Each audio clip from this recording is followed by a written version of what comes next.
आपको प्लॉट दे रहे हैं या फ्लैट दे रहे हैं, रिटर्न में है आपके पास, पब्लिक सरकार डोमेन यदि में। लिख कर दे दे तो क्या आप राजी होंगे? राजी होना या ना होना ये हमारा संवैधानिक अधिकार है।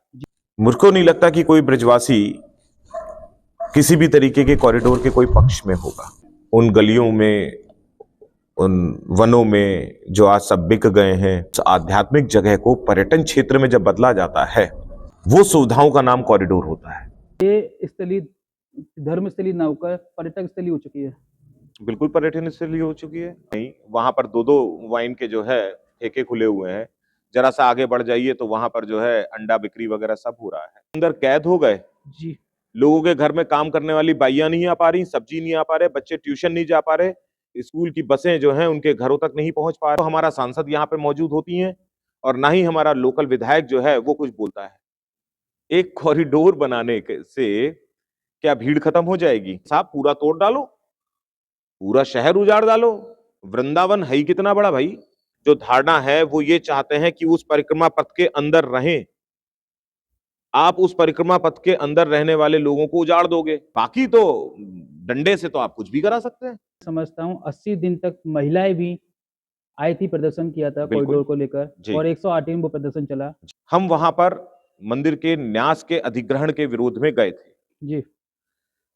और उस विरोध में कॉरिडोर भी शामिल था। ऑर्डिनेंस के बाद आप एक्ट बनाना चाहें आप बना लें, जो उन्होंने करा और अपना कर भी लिया, एक्ट बना भी लिया। जी। लेकिन ये लागू तब तक नहीं होगा जब तक कि हाईकोर्ट में उस एक्ट के जो है स्थायित्व पर जो विचार बनेगा, जब तक कोर्ट का निर्णय नहीं आ जाएगा तब तक वो लागू नहीं। मंदिर की बात हो गई, सेवाओं से जुड़ी और श्रृंगार से जुड़ी, भोग से जुड़ी। अब बात करते हैं जो मुद्दे इस वक्त मंदिर को लेकर चल रहे हैं। कहते हैं वृंदावन की गलियों में बांके बिहारी के प्रेम बरसता है, खुशबू आती है फूलों की, पर आज श्रद्धालु जो बाहर से आता है वो कॉरिडोर के लिए क्यों तरसता है? अर्थात कहने का मतलब ये है, लोग बाग आते हैं कॉरिडोर के लिए कुछ ज्यादा मांग कर रहे हैं, जबकि ब्रज में तो गोस्वामी समाज और ब्रजवासी कहते हैं कि यहाँ तो खुशबू बांके बिहारी की आती है, फिर कॉरिडोर क्यों? देखिए, पहली चीज जी, वेलेबल कौन है, जरूरत किसकी ज्यादा है, या ये कह लीजिए कि जो एक ब्रजवासी है, मुझको नहीं लगता कि कोई ब्रजवासी किसी भी तरीके के कॉरिडोर के कोई पक्ष में होगा। जी। वो कोई एक पीढ़ी से यहां नहीं रह रहा। ब्रज में 50-60 पीढ़ियों से उनका परिवार रहता चला आ रहा होगा। उन गलियों में, उन वनों में जो आज सब बिक गए हैं, कहीं ना कहीं वो पीढ़ा जरूर है। निश्चित तौर पर पर्यटन क्षेत्र जब कोई जगह बन जाती है, आध्यात्म से बढ़ करके उस आध्यात्मिक जगह को पर्यटन क्षेत्र में जब बदला जाता है, तो जो पर्यटक आता है उसको सुविधाएं चाहिए होती हैं। वो सुविधाओं का नाम कॉरिडोर होता है। जो आध्यात्मिक व्यक्ति है, जो सिर्फ ठाकुर को निहारने आता है, उन गलियों की खुशबू लेने आता है, उन गलियों का अनुभव लेने आता है, उसको ना तो कॉरिडोर से कोई फर्क पड़ता है, ना उसको किसी तरीके की सुविधा चाहिए। यानी कि आप ये कहना चाह रहे हैं जो श्रद्धालु आ रहे हैं कुछ तो आस्थावादी हैं, कुछ अलग हैं। जी, यानी कि उन्होंने वो मंदिर दर्शन करने नहीं आ रहे हैं, बांके बिहारी का दीदार करने नहीं आ रहे हैं, वो सिर्फ घूमने आ रहे हैं। वो घूमने आ रहे हैं और ये सोच करके आ रहे हैं कि हम घूमने चल रहे हैं। जी। एक आउटिंग हो जाती है और चलो दर्शन की दर्शन हो जाते हैं। लेकिन जो एक्चुअल श्रद्धालु होगा जी, वो सिर्फ इसी भाव से आएगा कि मुझे सिर्फ दर्शन करने जाना है और दर्शन करके वापस आना है अपने घर को। ठाकुर जी को जो प्रसाद चढ़ाना है वो प्रसाद लेकर के अपने घर में सबसे पहले अपने ठाकुर को भोग लगाना है जी। और तत्पश्चात अपने घर के सभी लोगों को, जितने सदस्य हैं उनको वो प्रसाद खिलाना है, ताकि वो कृपा जो है वो उन तक पहुंच सके, वो भाव उन तक पहुंच सके कि मैंने अपने ठाकुर को आज ये प्रसाद भोग लगाया और ये मैं अपने घर को वापस लेकर के आया। तो पहले तो ठाकुर को भोग लगाया अपने घर के कि देखो मैं वहां से आया और तुमको भी यहाँ पर खिला रहा हूँ जी, और फिर अपने घर के परिवार को खिला रहा हूँ। तो यानी कि आप ये कहना चाह रहे हैं जी, ये स्थलीय धर्म स्थलीय ना होकर पर्यटक स्थलीय हो चुकी है।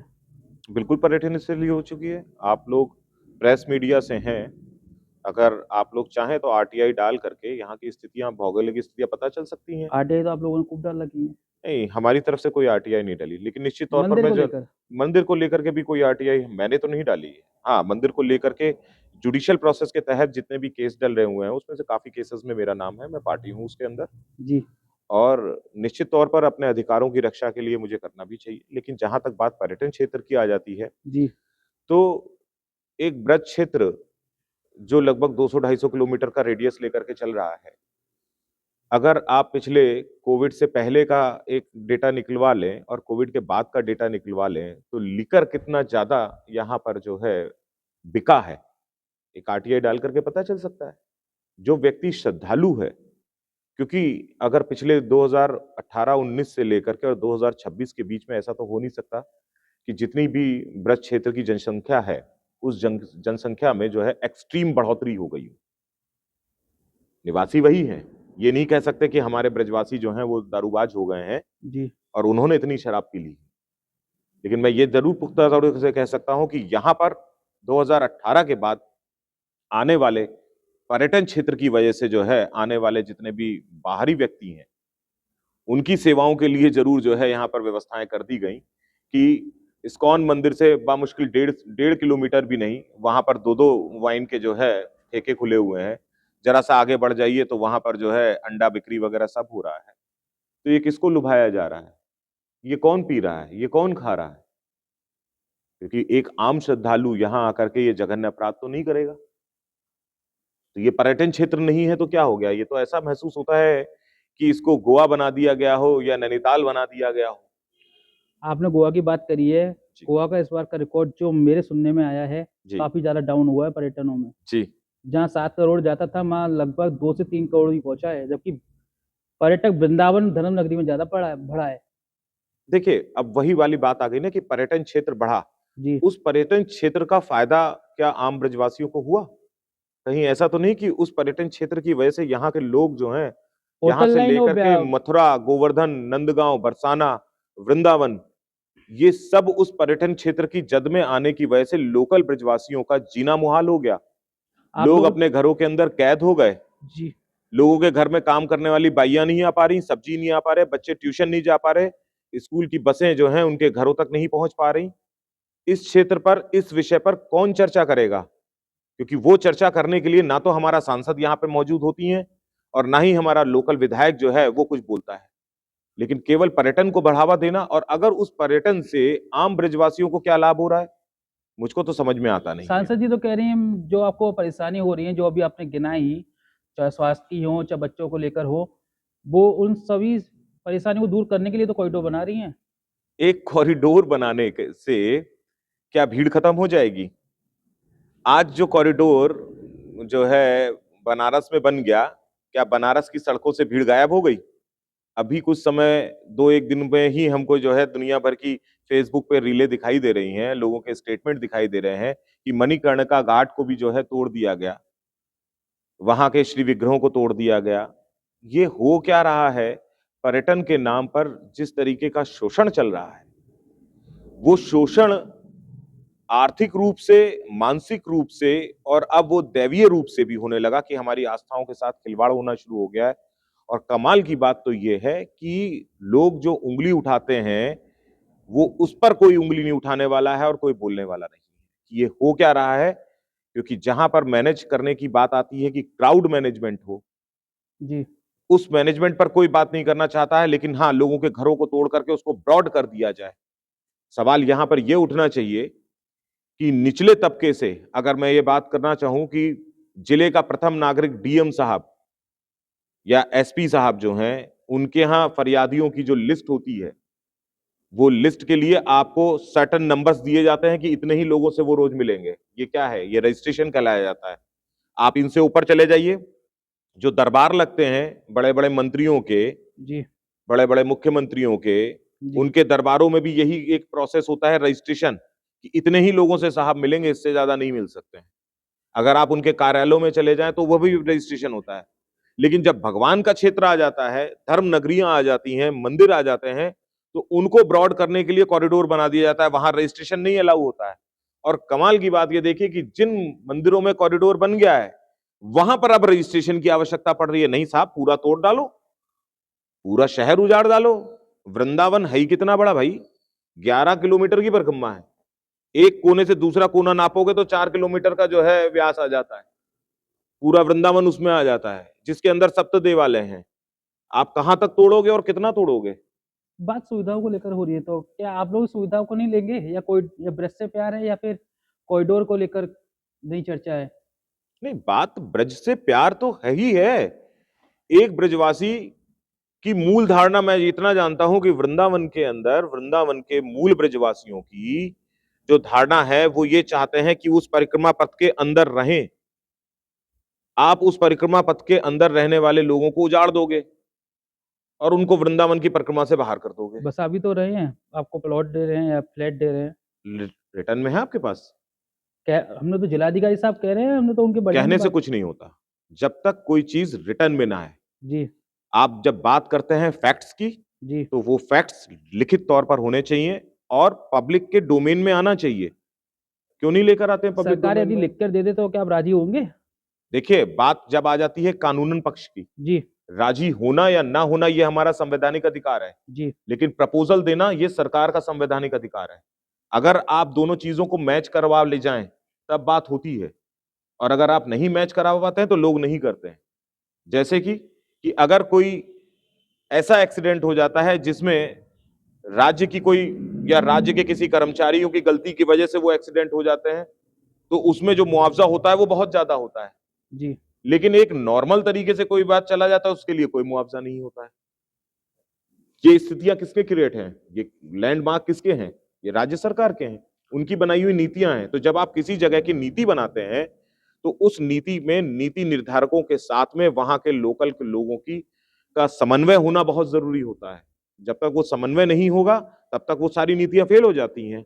बाकी तो डंडे से तो आप कुछ भी करा सकते हैं। जब बात आप डंडे की कर रहे हैं, तो आपने भी अपने अधिकारों का उपयोग किया था। जी, लगभग मैं समझता हूँ 80 दिन तक महिलाएं भी आई थी, प्रदर्शन किया था बिल्कुल। कॉरिडोर को लेकर, जी, और 108 दिन वो प्रदर्शन चला। जी, आप लोग सुप्रीम कोर्ट गए, जी, अपना पक्ष रखा, जी, वहां से आपको लगभग जीत की उम्मीद मिली थी। जी। जो जीत की उम्मीद मिली, क्या आप आज आप उस चीज से खुश हैं?